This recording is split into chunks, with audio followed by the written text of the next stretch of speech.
Buying and selling NFTs is hard, especially since the market is surging in popularity and everyone is trying to get a piece of the pie. Today, we're going to discuss how to buy and sell NFTs for profit. An NFT is not just an image on the internet, as so many people would like you to believe. In fact, NFT stands for a non-fungible token and is a programmable unit of unique data that cannot be changed once it has been recorded in a distributed ledger. Because NFTs are recorded as a part of a blockchain, they can easily be tracked to verify the authenticity and history of a specific digital asset. The best way to think about an NFT right now is that of a gym membership card. Although you spend money on the card, it was not specifically for the physical card, but for what the card enables you to have. In this case, it would be access to a private gym. An example of a collection having real physical use can be seen in the Bored Ape Yacht Club, which has been at the forefront of the NFT revolution. Ownership of a Bored Ape enables the holder to exclusive parties and even the right to monetize the image for their own financial gain. So, how exactly do you buy and sell NFTs for profit? There's thousands of different NFTs on the market, and you have no idea which ones are the real moneymakers and which ones are scams.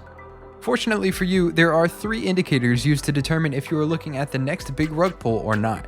Most NFT collections have a roadmap to explain what sort of perks ownership will give you in the long run. If the NFT collection you're looking at has a roadmap oddly similar to a previously released collection, then you could very well be looking at a con man who's trying to get a quick buck. If the art you're looking at has extremely similar features to another successful collection, then it could also be a scam. However, this is not a cold hard fact. Some collections can take inspiration from others and still be a valid project. It just depends on the quality of the NFT and the aspects of which it is copying. Another big indicator to consider is what are the founders doing on social media? Are they transparent in interviews? Do they even do interviews? Do they show their real face or name? If they don't, that doesn't inherently mean that they're scammers, but it's hard to validate them as trustworthy if they don't have it. But now that that is out of the way, you may be asking yourself, where do I make the money? Well, you have to find a strong collection, one that preferably has not been minted yet, so basically the NFT has to be coming out soon. There are constantly new drops coming out, so find one with art that you like, a strong roadmap, and possibly something that makes the collection unique. Maybe it's a visual thing. Maybe the NFT enables you to be a part of a bigger opportunity. We can't tell you exactly what, but we're positive with enough discussions from around the community and observing what works and what doesn't, you'll come to a good conclusion. The online marketplaces are good starting points for finding your next collection. The most popular ones right now are OpenSea, DraftKings, and Crypto.com. But there are dozens of platforms you can go to. The trick to trading NFTs is when to sell them. The right time to sell an NFT will depend on what it is, why you bought it, and if there's any other interest in the item. Quick research on the internet and marketplace can help you determine this. So you purchase your choice of NFT at the minting stage, and now you wait. Yeah. Literally just wait around, and if the collection was good enough or keeps its promises about its roadmap, that will immediately add value. Everyone will want to get a piece of the pie long after that slice has been served to you, making you the owner of a piece that could triple in price if you're lucky, or even more. So remember when I mentioned that NFTs are more than just pictures?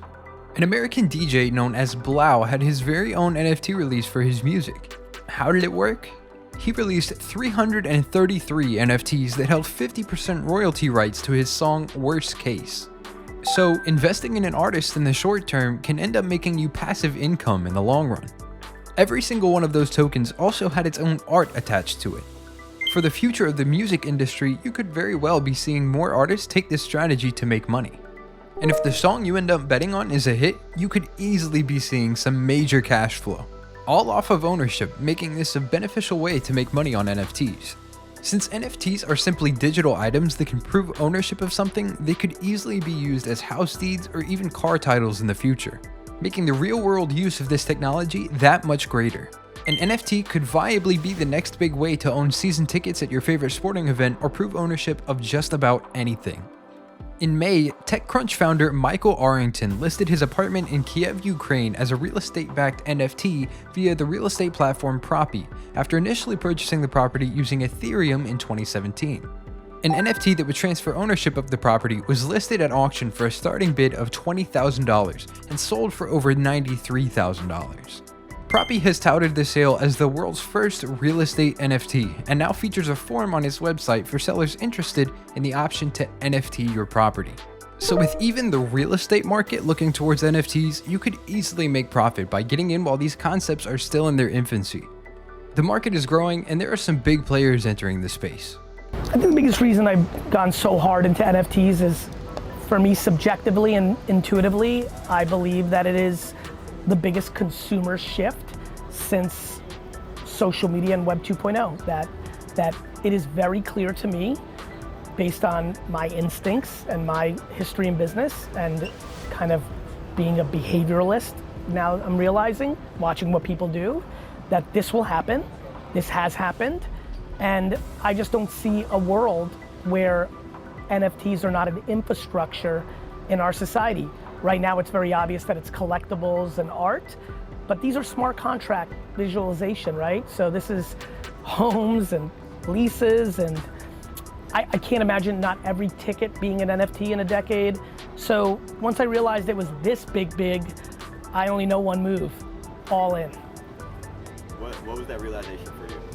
You know, it's funny, I was just talking to somebody of what was my realization. I can't actually recall the singular piece of content that was the eureka moment, but it was December 30th through mid-January, this 2-3 week special period of time where between 6, 7, 9 hours a day, you know, if I was really busy at work, 7 p.m. to midnight. If I was a little less, you know, I was hacking at it, cutting a 45-minute meeting to 15 so I could get 30 minutes more of what is an NFT, or a counterpoint to something that I was feeling. I think I wanted a well-rounded point of view, but I remember it might have been the day before Valentine's Day. I'm remembering it's mid-February where I truly had the true eureka moment where I stood up from my laptop at my kitchen table, stood up and said, thank you, God.